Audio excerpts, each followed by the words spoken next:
Hi guys! Isang magandang umaga, magandang tanghali, at magandang gabi kung nasan ka man ngayon. At gusto ko pong ibalita sa inyo na meron na naman po tayong napagtagumpayan na proyekto. Sa pamamagitan po ni Ma'am Maria Teresa, siya po ay nakapagbigay ng 10 electric fans sa Moknon Elementary School.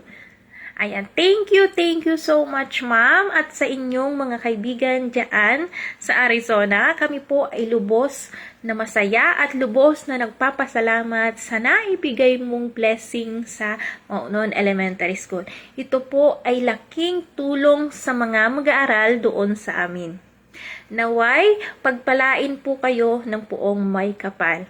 At kung natatandaan nyo po, ako po ang nagsimula na magbigay po ng tulong sa Moknon high school dahil po sa sarili ko pong pagsisikap, sa sarili ko pong pinagtrabahuhan, ako po ay nakapag-share din ng electric fan sa high school at gusto ko pa po itong dagdagan dahil sobrang init po at sobrang kawawa ang mga estudyante po.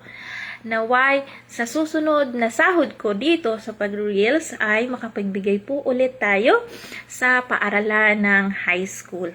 No? Hindi po kailangan natin na maging mapera, maging mayaman kung gusto mo pong tumulong sa kapwa natin. Ako po ay masaya sa ginagawa ko. Sabi ko nga po, kahit mawalan po ako ng monetization tools, ay itutuloy ko po ang pagtulong ko sa kapwa dahil dito po ako masaya. Yes po, masaya po ako sa ginagawa ko. Kaya may nagtanong po sa akin kung halimbawa mawalan po ng monetization tools, kung ready ba daw ako? Ang sagot ko po, yes, ready po akong mawala ng monetization tools. Dahil hindi po inattach ko ang sarili ko sa kitaan sa Facebook. Dahil noon, ang pangarap ko lang po ay magkaroon ng followers para pag nag-for good po ako sa Pilipinas, itong followers ko po ay gagamitin ko sa business po.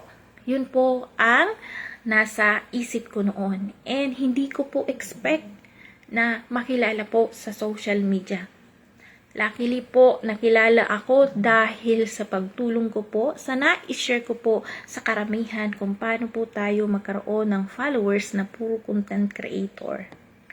Kaya masayang masaya po ako dahil nakilala ako sa pagtulong sa kapwa. Na-earn ko po dito ang tiwala at respeto ng bawat isa. Thank you so much.